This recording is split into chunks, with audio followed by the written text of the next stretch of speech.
Greetings, everyone. Thanks for tuning in once again, or for the very first time. Advisory to my YouTube crowd. This is actually going to be shared with my LinkedIn profile. So if you're watching this on YouTube, I would encourage you to check me out on my LinkedIn profile. You'll see another side of me that you've probably never seen before. I'll put the link in this video so you can follow it. And I know how my LinkedIn analytics look. They're not as exciting as my YouTube, Facebook, or Instagram. So you might even be watching this on LinkedIn and not know exactly who I am. So let me introduce myself to you. My name is Jasper with the second. I'm a content creator, an independent filmmaker, and a digital marketer. Matter of fact, for the past 12, 13 years of my life, I've actually worked as a freelance digital marketer for small businesses, mid-sized businesses, and corporations on a national level. This is what I do. I'm actually also working on my master's right now in digital marketing at Full Sail University. I don't proclaim myself to be a guru by far, but I look at digital marketing like it's the waves in the ocean.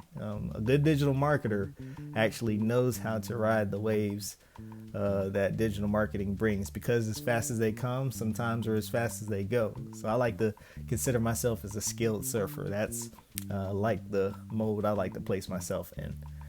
So LinkedIn stories. So I was very empowered to make this video because I've personally have gained a little bit of attachment to the whole concept of having stories on LinkedIn, but at the same time, I know not everybody may share that same feeling, or there just may be some people out there that just may not know where to go and what to do. So I want to try to give my professional input with my background in digital marketing on what could be potential gains for LinkedIn stories in your world as a professional and even as a company, what you can do. So that's what I want to talk about.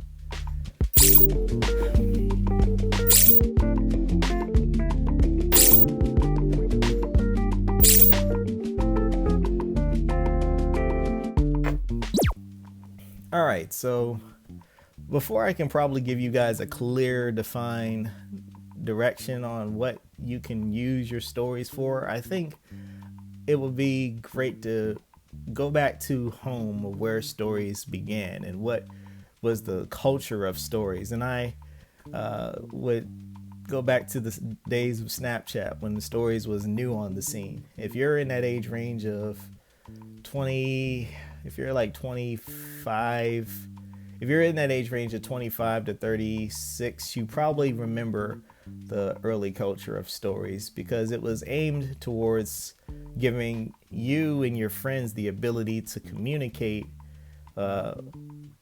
without leaving a long drawn out post or making a long drawn out video. Just something short, quick, and simple.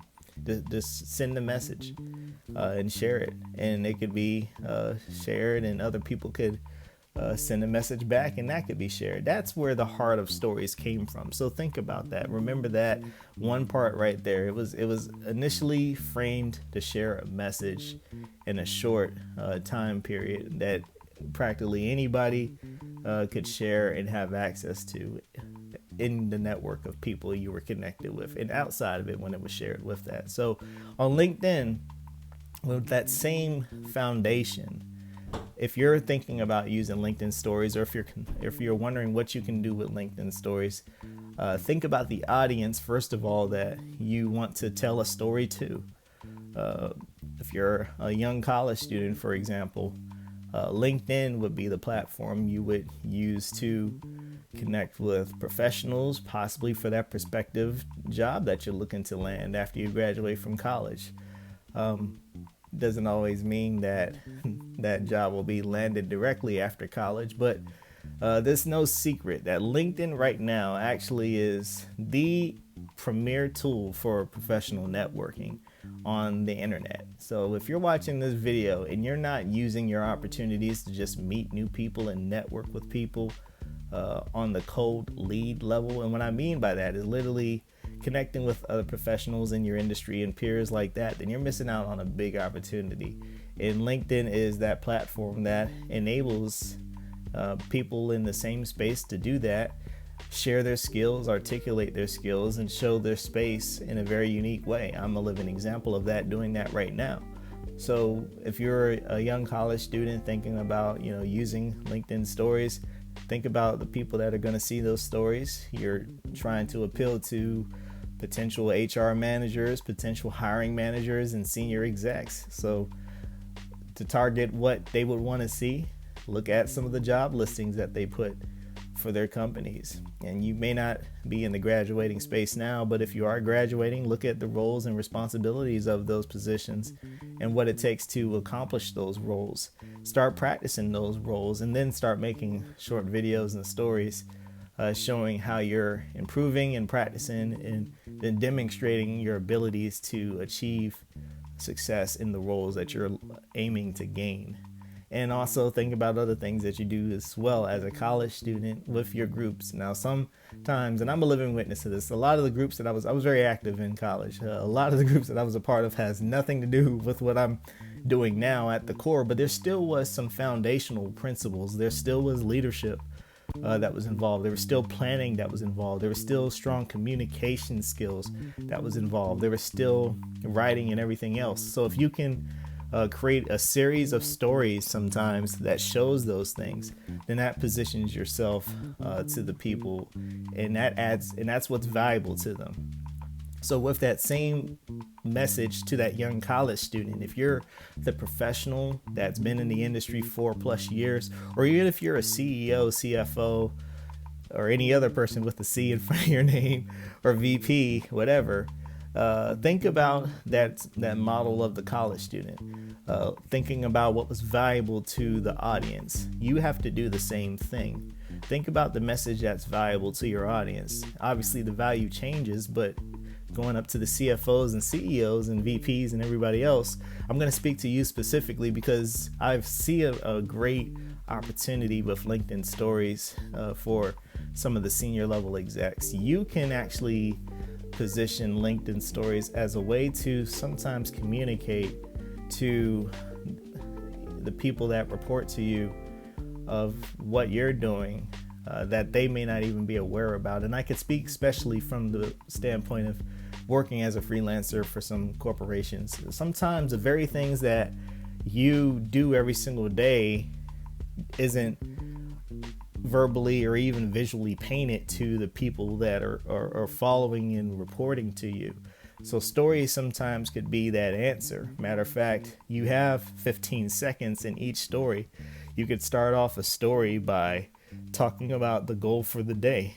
Have someone, maybe your assistant or even you, start showing some real authentic, I'm not talking about stage, but real authentic days of what you go through to possibly solve a problem for people that are reporting to you, and make it into a series of a day. So literally on Monday, have your day of stories in Monday, and then go through Tuesday, have your series of stories through Tuesday.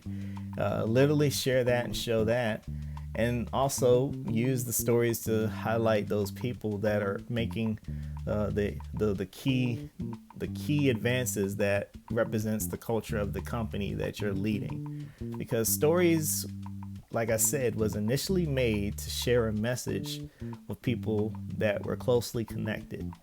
So think about that. If you share a message with people that you are closely connected with, then you are building a bond that's really strong, and it actually is going to be really natural and organic.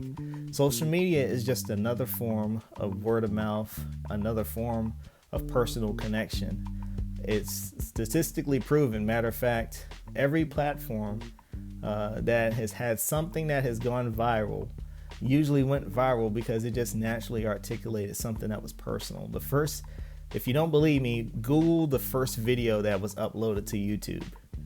That's a challenge that I give to the viewer right now. If you want to see what the first video was uploaded to YouTube, do it, and come back here, put a comment in the box and say exactly what it was, because it actually is remarkable. And that's the same thing that goes for any other social media platform for that matter. There's always going to be something that people can communicate and share with other people about natural things. So with that being stated, I know there's a lot that's coming up with LinkedIn stories, and some of you guys may have questions further than this video, and I can't touch on everything, but I would like to leave you with my email address. If you did have any questions, just definitely send me an email. I'll be glad to answer what questions that I can. Now, I will say, if you're looking for digital marketing consultant advice, and what I mean by that, something that's going to, the lines could be somewhat unclear, but let's just say if there's something that could be leading to potentially generate revenue, then I would tell you I do charge for digital marketing consultant, that because this is my business.